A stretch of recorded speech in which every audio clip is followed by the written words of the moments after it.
I'm Steve Assie, head of Canada for Thomson Reuters. I had the opportunity to have recently a fantastic interview with two partners from Blake's Cassels and Graydon, or Blake's, Jake Gilbert and Hani Migally, about rep and warranty insurance. It was absolutely fascinating. Please enjoy the full video. As I understand it now, it represents a shifting of risk from a buyer or seller to a third party. They were absolutely the right people to talk about it. Jake, as I understand it, and his team were one of the first teams in Canada to ever do rep and warranty insurance working with a third party. So it was a fascinating conversation. Just a little bit about them. So Jake advises domestic and international clients on a full range of business matters, including cross-border and Canadian mergers and acquisitions. His primary focus areas include financial services and software companies. He also advises on deals and commercial arrangements around consumer goods, pharma and manufacturing sectors. Hani is an extremely impressive corporate lawyer and a member of the firm's mergers and acquisitions and private equity groups. His practice centers on complex corporate and commercial arrangements, including leveraged buyouts, cross-border M&A, carve-out transactions, equity investments, commercial contracts, and joint ventures. Prior to joining Blake's, he was a lawyer at a top-tier international law firm based in New York. Thank you very much and enjoy the video. Jake, first question to you. Can you talk a little bit more about your practice today and what clients you typically work with? Yeah, thanks, Steve. Like you said, I have a primary focus on financial services industries, so I work on a regular basis with banks, insurance companies, brokerages, credit unions, payment companies, you name it. Anyone who touches the financial services industries, we will work with them on M&A deals, complex commercial transactions, partnerships, joint ventures. So that's my focus. Hani also helps on a lot of that as well. In the last 3 years, I've also done about 15 different software deals for various private equity companies out of the U.S., where that's been a growing kind of focus for me as well. That's great. And Hani, you? So I work on complex M&A mandates with an emphasis on private equity sponsors and their portfolio companies, and a large percentage of those deals involve an international component, be it a U.S., European, or Middle Eastern investor looking to make an investment in Canada or dispose of an existing holding. And certainly our topic today, rep and warranty insurance, is a very important part of that ecosystem. Yeah. So I asked you to join me today because rep and warranty insurance is a growing trend in Canadian M&A transactions.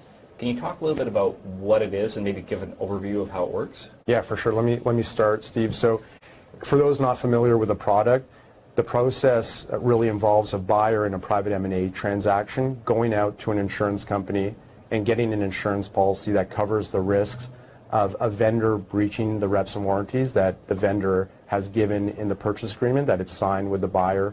And it's a meaningful, and so these are the full suite of reps and warranties that a vendor typically gives in a purchase agreement. So reps and warranties with respect to financial statements, reps and warranties with respect to material contracts, employment matters, etc. So it's a meaningful way for a buyer to de-risk the transaction.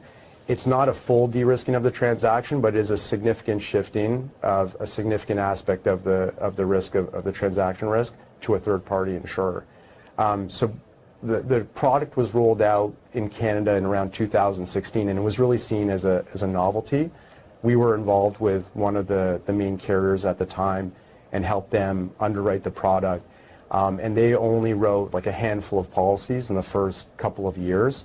And a lot of work went into kind of just explaining to people what it was and how it worked. And he often had people scratching their heads because it was just so new. Now, 7 years later, we have, in many respects, a mature product.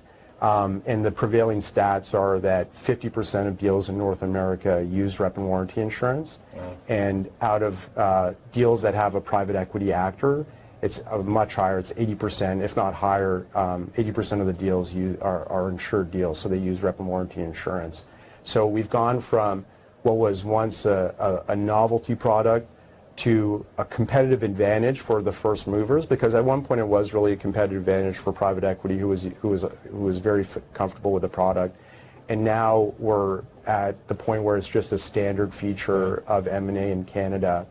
And as I look back, it really is one of the most significant, if not the most significant innovation in M&A and M&A practice in the last 20 years. I can't think of another innovation beyond maybe us moving from physical data rooms to electronic data rooms. So it really is a significant development in the market. Yeah. What do typical terms look like? So it's important to remember that a rep and warranty policy is essentially intended to mimic what traditionally would have been an indemnity or transaction protections provided by a vendor to a purchaser, and now it's the insurer who's stepping in and sort of providing that protection. And so in terms of the term of a rep and warranty policy, for general reps, you'll see those reps covered for a period of 3 years post-closing. And for fundamental reps, things like authorization, enforceability, capitalization, you'll get coverage for 6 years. A common misconception I sometimes hear about the product is people think it excludes tax, but these policies also cover pre-closing tax indemnities, and those are considered also to be in that fundamental sphere, and so you get coverage for 6 years for pre-closing taxes. Now, with respect to sort of coverage limits, pricing, etc., ultimately you can choose to pay for whatever you want to buy and whatever an insurer is willing to cover, but a typical policy limit is 10 to 20% of the purchase price. Again, sort of mimicking what we would normally see as a cap in a traditional M&A agreement. And the premium to purchase that coverage for 10 to 20% is usually about sort of 2.5 to 3.5% of the coverage limit that you are looking to purchase. So to use an illustrative example, say you're looking at a $300 million M&A transaction. If you wanted to buy $30 million worth of coverage, you're probably looking at a cost of about $1 million. And certainly as people are looking at the M&A ecosystem, a lot of our clients and market participants view that as a worthwhile investment to have, creditworthy entities standing behind an indemnity, to not have to go after sellers post-closing for an indemnity claim, particularly if they're still in your capital structure. So those are illustrative terms. Having said that, I use the example of a $300 million deal. We've certainly worked on transactions in several billions of dollars that use this product, and those that are $20 million in size that use this product. So it really is scalable for different situations. The one thing I would note is that every policy will include some form of retention or deductible, and that's just the portion of losses that the buyer has to bear first before it can then go claim under an insurance policy. And that typically comes in at around 1% of the purchase price. So the first 1% the buyer will bear. Typically that drops down after 1 year to about half of that, and so the deductible goes down. And just like any insurance policy, that's for the insured to cover, and beyond that you then go to the policy to recover. And is it just for buyers, or can vendors also use this product? The vast majority of policies that we see, the overwhelming majority, are bought by buyers in transactions. Having said that, it is theoretically possible for a vendor to buy rep and warranty insurance. The distinction is really the buyer is doing the diligence anyway. It's producing its diligence reports, it's getting on diligence calls, it's having to summarize its findings for a number of stakeholders. And so really the rep and warranty underwriting process is just an organic bolt-on to that entire process.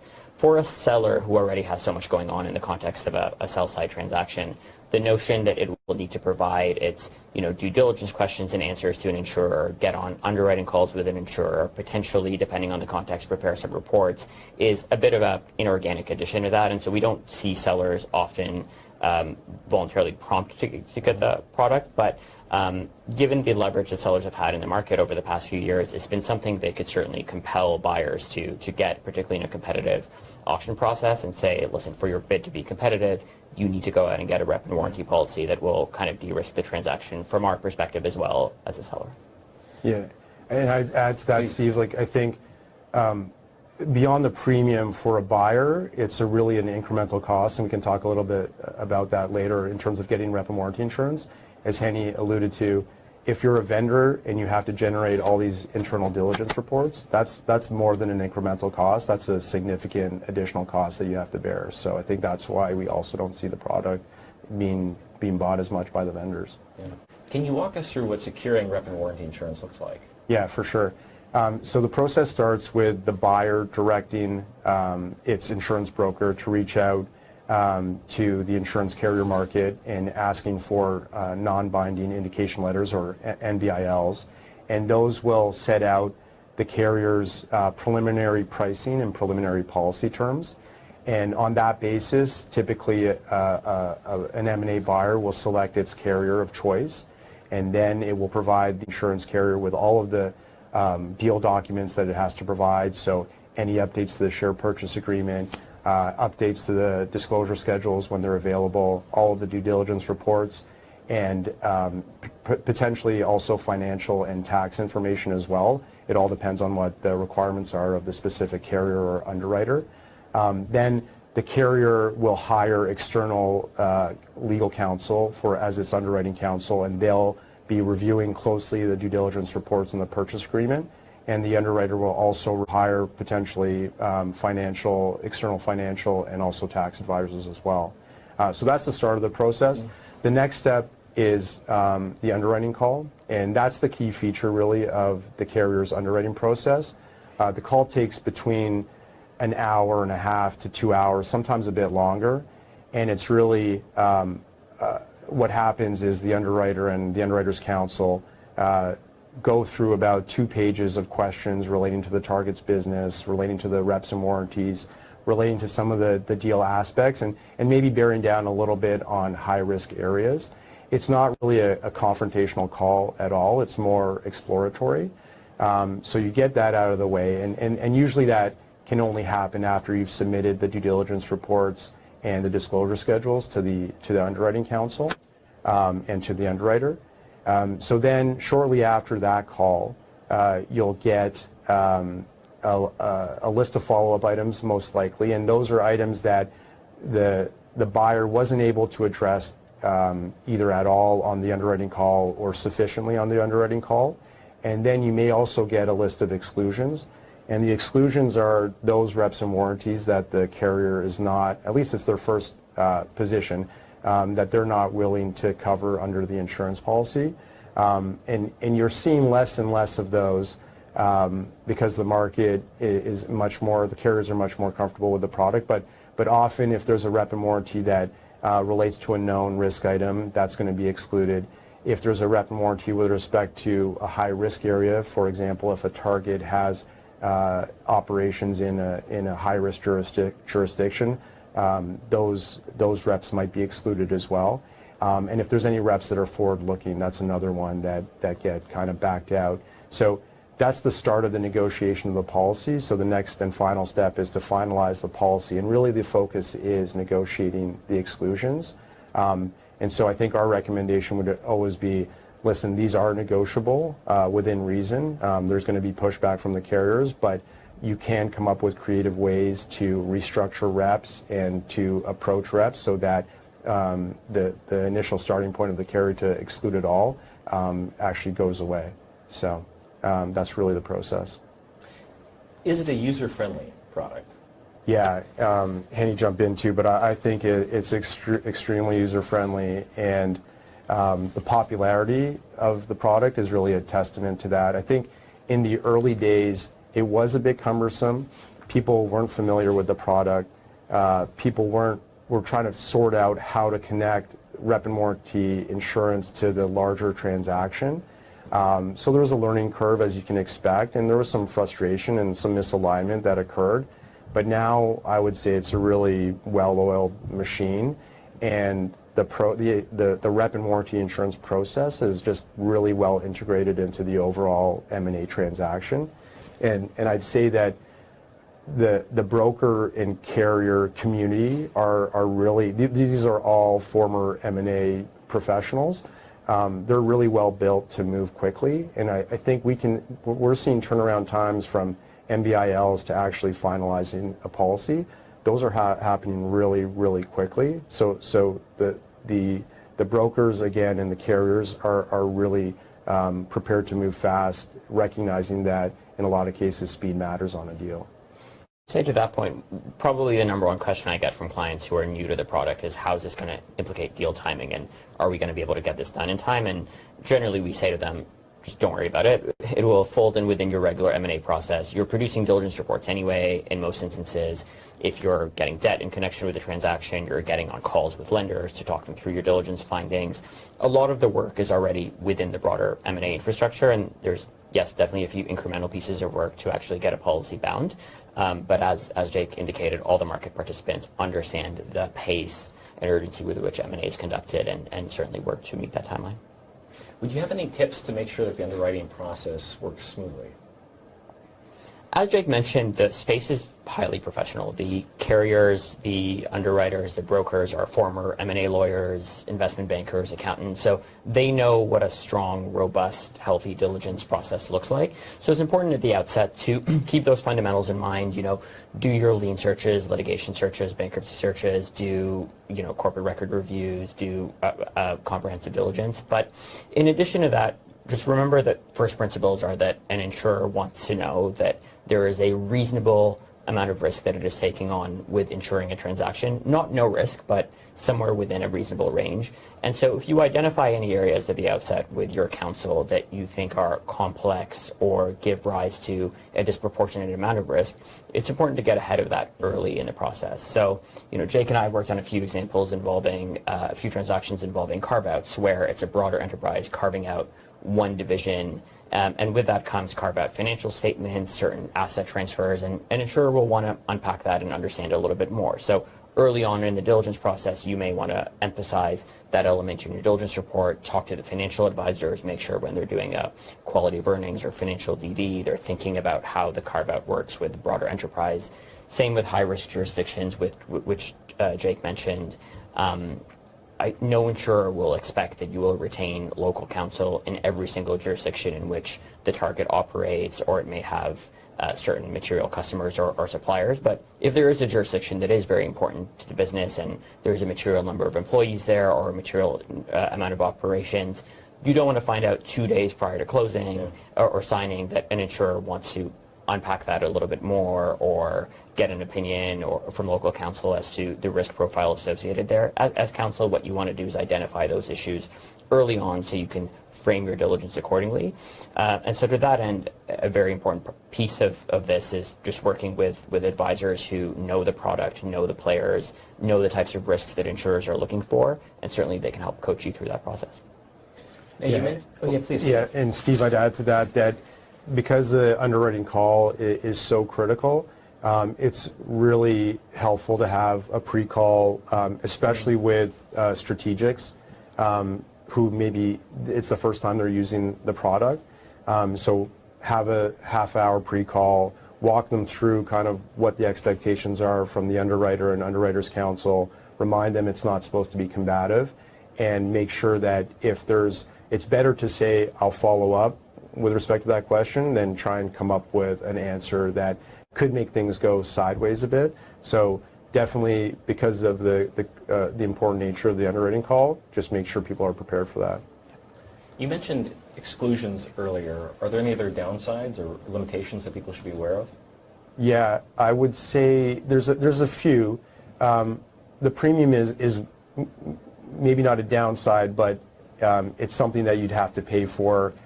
It's something that you pay for that you wouldn't otherwise pay for if you weren't getting the product. And sometimes you have buyers have an adverse reaction to that upfront payment, so that's one to keep in mind. There are incremental costs, as we discussed before, for the buyer.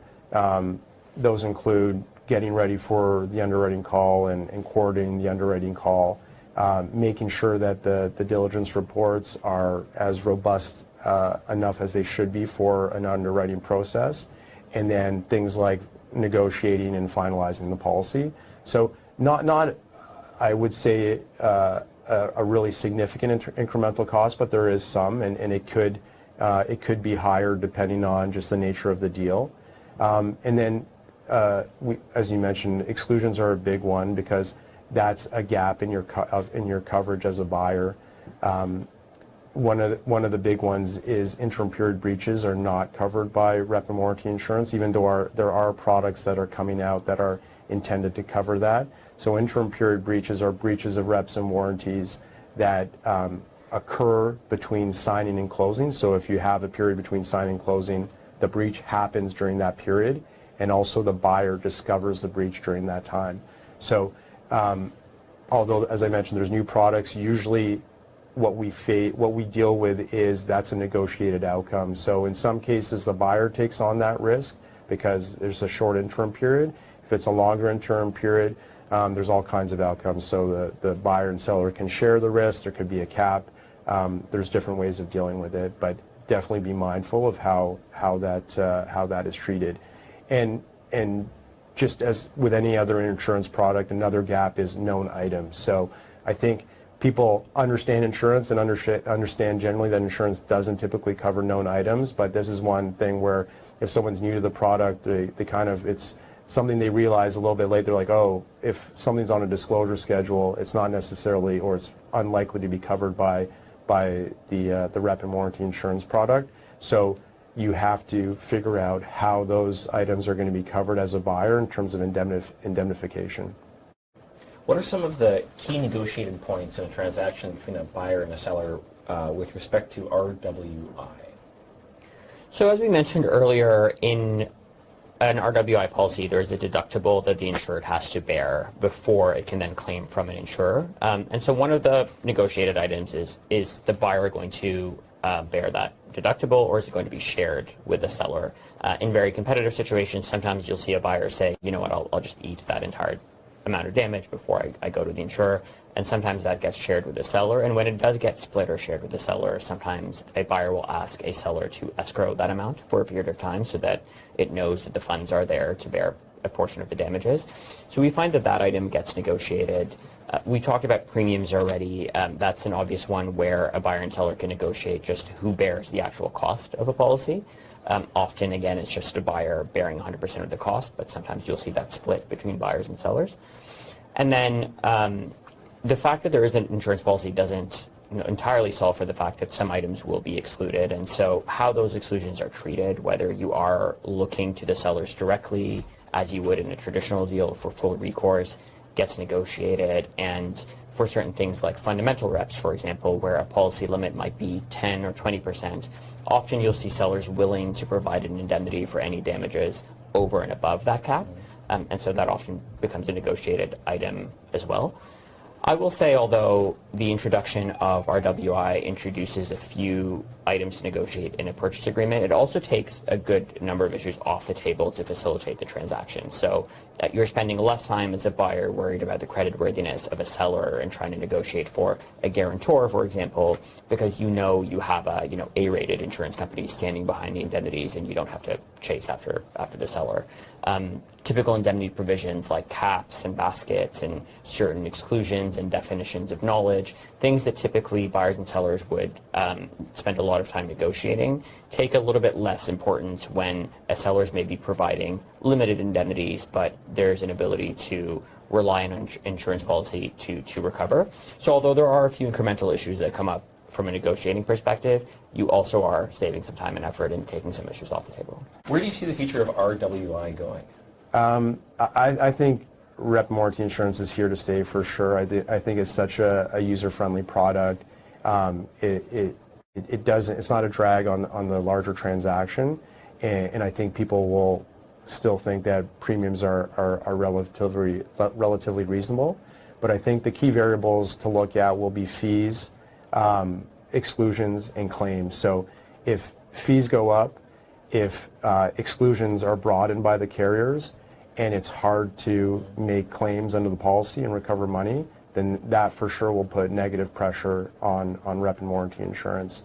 I think it will be very interesting to see what happens if we move out of a seller's market that we've been in for many, many years now, and we move more to a buyer's market where sellers have less leverage to insist on rep and warranty insurance.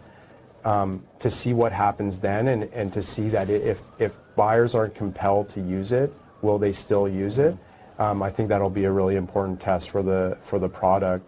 But I think Hani and I would, in all circumstances, recommend a buyer use the product. Again, it's got a good track record. We use it regularly, and it takes a lot off the table and makes I think M&A go more smoothly.